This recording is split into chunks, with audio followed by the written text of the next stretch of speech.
Pessoal, eu tô gravando esse vídeo para expor um dissabor que eu estou enfrentando com a Honda Automóveis.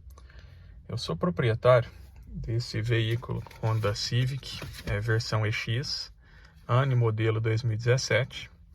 Um veículo com atualmente 87 mil quilômetros rodados. Hoje esse veículo na tabela FIPE está com valor de R$ 100.513, valor de avaliação dele. É um veículo que ele foi realizado todas as manutenções na Honda, a última realizada no dia 7 de janeiro aos 79 mil quilômetros, ou seja, eu mantenho as manutenções dele na concessionária mesmo após findado a garantia. Porém, o que ocorre? Esse carro, desde o final de 2020, ele está apresentando um vício oculto nele. Que vício que é esse? O ar-condicionado dele não para gás dentro dele. Eu levei esse carro algumas vezes na concessionária para que ele fosse constatado o que estava ocorrendo. Não foi localizado pela concessionária nenhum problema, segundo eles, mas eles sempre repuseram o gás do veículo. Sempre que repunham o gás, o ar-condicionado voltava a funcionar normal, porém, algum tempo depois, ele perdia eficiência e já não gelava mais. Quando foi Isso eu venho enfrentando desde o final de 2020. Quando foi agora no início desse ano, mais especificamente em meados de março, eu decidi levar esse carro numa terceirizada, especialista em ar-condicionado, para que fosse constatado o real problema do ar-condicionado desse carro. Realizado vários testes, foi identificado que o evaporador do ar-condicionado, uma peça que fica dentro do painel, dentro da caixa de gases aqui, ele estava furado. E por que isso é considerado um vício oculto? Porque ele apareceu posterior, não foi um vício de fácil constatação. Então, isso está descrito lá no Código de Defesa do Consumidor, que os produtos, eles são, sim, podem ter vícios ocultos. Eu peguei algumas citações na internet para que vocês possam verificar. E uma delas está aqui, ó. Vício oculto de produtos duráveis. Os bens de consumo possuem uma durabilidade prevista e qualquer inadequação ocorrida dentro da vida útil do produto ou da legitimidade esperada recebe a proteção da legislação consumerista. Dessa forma, se o vício é oculto, é somente a partir da descoberta que ocorrem os prazos de 30 ou 90 dias da garantia legal. Artigo 26 do Código de Defesa do Consumidor. Aqui a gente, então, tem uma informação específica, ou seja, por se tratar de um vício oculto, eu teria 30 dias para reclamar dele, no caso de se fosse um bem não durável. Mas como o veículo é um bem durável, eu tenho 90 dias para fazer a reclamação. E por que é considerado também um vício oculto? Está aqui, ó. Critério da vida útil, no caso de vício oculto. Ou seja, de acordo com o ministro Vilas Boas Cuevas, lá em 2012, o parágrafo 3º do artigo 26 do Código de Defesa do Consumidor, em relação ao vício oculto, a gente adota o critério de vida útil do bem e não o critério da garantia. Ou seja, embora o carro não esteja mais em garantia, a Honda ela é responsável por esse problema. Por que eu caracterizo esse problema como um vício oculto? Primeiro, é uma peça que ela não tem contato externo nenhum. Então, ela não tem contato, risco de bater uma pedra, ela não tem contato de alguém chutar, de alguém, por acaso, fazer mau uso dela, não tem como ocorrer isso. Ela está dentro do painel, aqui apenas ela circulam os gases dentro dela que fazem o ar-condicionado gelar. Se essa peça ela furou por alguma coisa, e eu fui pesquisar na internet, eu já vi vários proprietários de Honda relatando o mesmo problema, então ela é considerado um vício oculto. Pois bem, constatado esse vício, no dia 17 de março, agora, eu entrei em contato com o saque da Honda para poder relatar esse problema com eles. Eles ficaram de analisar o processo, me darem um retorno e nada de eu receber esse retorno. Não recebia, liguei para eles mais algumas vezes, eles sempre falavam que o problema estava em análise e nada de me dar um retorno. Ok, quando foi no dia 12 de abril, eu entrei em contato com a Honda através do site consumidor.gov, através deste protocolo aí, tá aí, dia 12/4, pedindo um contato. Eu havia feito o contato pelo saque, tá aí o número do saque da Honda, e eles não me deram retorno. Como não foi dado o retorno, eu entrei em contato então pelo consumidor.gov. Passado alguns dias, eu recebi essa resposta aqui da Honda, para que vocês possam visualizar. Inicialmente, agradecemos o seu contato e a preferência pela nossa marca, esclarecendo que estaremos sempre receptivos às críticas, elogios e sugestões, uma vez que através dessas manifestações é possível avaliar nosso desempenho e aprimorar a qualidade dos produtos e serviços. Eu não vou ler inteiro não, mas eu vou ler o que efetivamente a Honda deu de resposta. Tá aqui, ó.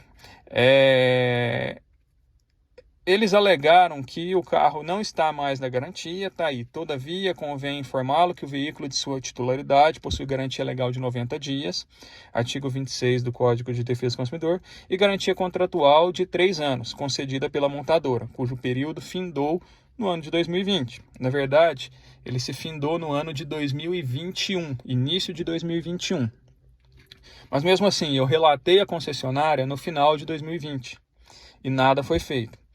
Dessa forma, compete-nos explicar que, em verdade, não há garantia vigente que nos possibilite realizar a substituição de peças e serviços de reparo em seu veículo, sem qualquer ônus, razão pela qual todas essas demandas deverão ser custeadas pelo proprietário do veículo. Ora, como foi falado, isso aqui é considerado um vício oculto. E independente de existir garantia contratual ou não, a Honda é sim responsável por esse problema. Não sendo sanado o problema, eu entrei em contato com a Honda novamente, mais uma vez pelo site consumidor.gov, através de um novo protocolo. Ou seja, no dia 19/4, justamente no dia que eles encaminharam a primeira resposta. Resposta que eles me deram, exatamente a mesma resposta que eu recebi na primeira demanda foi dado na segunda demanda. Tá aí, ó, comunicando que não havia garantia, que não fariam um reparo do veículo, nada disso. Pois bem, recebida essa resposta, no dia 26/4, eu mais uma vez entrei em contato com o site consumidor.gov, através deste protocolo. Relatei para eles que a Honda continuava tratando este caso como um problema de garantia e na verdade era um problema de vício oculto. A Honda ela respondeu ao site consumidor.gov pedindo que fosse arquivado o processo, fosse feito desconsiderado a reclamação, porque eu já havia feito uma reclamação anterior. Tá aí a resposta para vocês, ó. Honda Automóveis, atenciosamente. Ou seja, eles não gostariam de tratar o caso. Ok.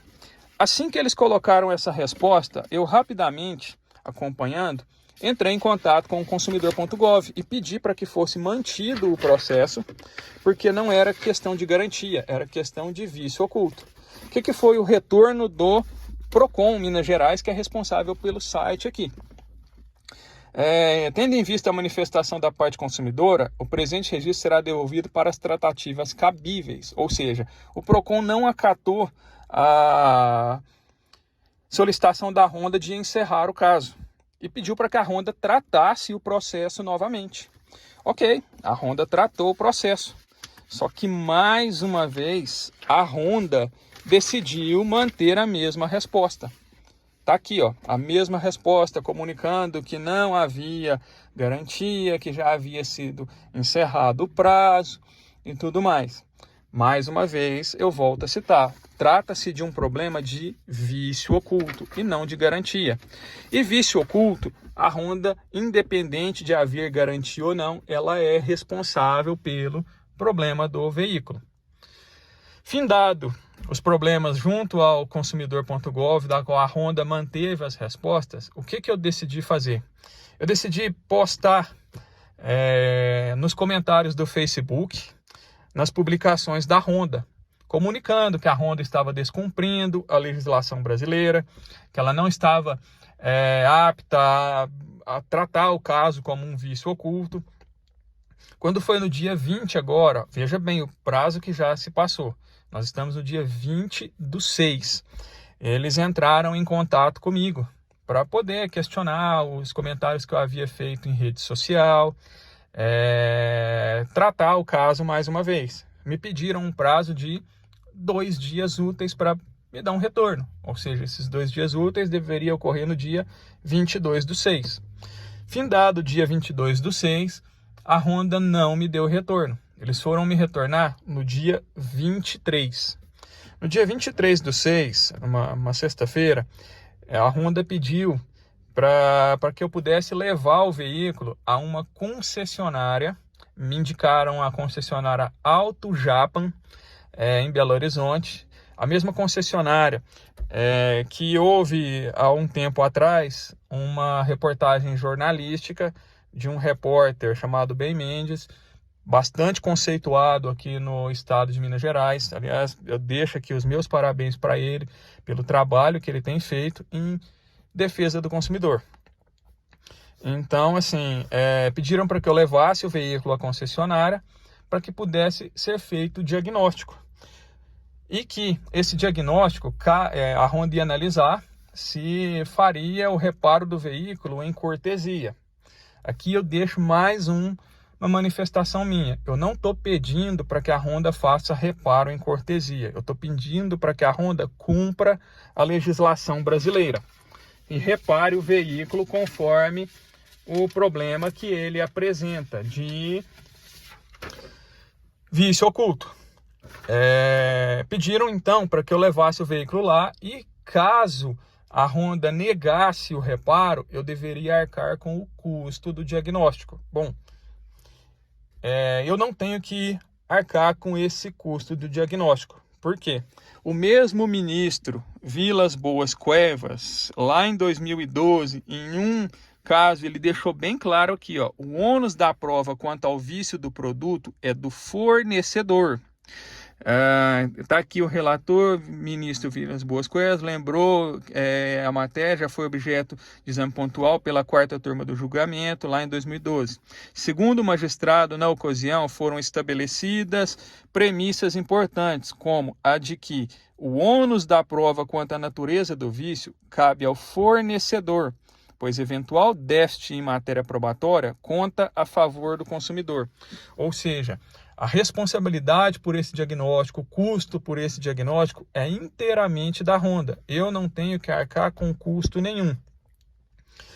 Então, é o seguinte, até o presente momento, eu entrei em contato com a concessionária Auto Japan, em Belo Horizonte, para que pudesse ser verificado isso. Mais uma vez, eles reforçaram a questão do custo desse diagnóstico, da qual eu relatei para eles que eu não vou arcar com este custo, que o custo é da Honda. E sim, o veículo está inteiramente à disposição deles para que eles possam fazer a análise do problema. Durante o período que eu pedi para que fosse feito o diagnóstico do problema que o veículo tinha, eu fiz um vídeo comunicando, mostrando, né, especificamente aonde estava o defeito. Eu vou colocar esse vídeo para vocês também ao final dessa gravação, para que vocês possam verificar o defeito real do veículo. Então, assim, sinceramente, eu estou bastante indignado com a atitude, com a postura da Honda em relação a isso. Eu espero, sinceramente, que a Honda ela possa rever o processo, possa cumprir com a legislação brasileira, possa considerar efetivamente esse problema um vício oculto e não simplesmente um problema de garantia. Eu vou posteriormente passar mais informações, fazer novos vídeos relatando como foi feita a tratativa desse caso, independente de ser uma tratativa positiva pela Honda ou uma tratativa negativa. E sim, não havendo nenhuma manifestação pela Honda, não havendo um posicionamento positivo da Honda de que eles vão fazer o reparo do veículo, eu vou sim procurar a justiça para que possa cumprir. Para finalizar esse vídeo, por que eu vou fazer isso? Eu peguei uma citação na internet aqui que eu acho ela totalmente válida e serve para qualquer brasileiro. Quem não luta pelos seus direitos não é digno deles. Tá aí, tá nesse site aí, tá aqui a citação para quem quiser visualizar, tá bom? De todo caso, muito obrigado a todos. E o evaporador, essa peça que a gente só colocou ele aqui, né, para fazer o teste, ó. O vazamento tá bem nessa região aqui, ó. Não sei se vai dar para ouvir, mas na hora que passa o dedo aqui, tá bem essa parte inferior aqui, beleza? É isso aí.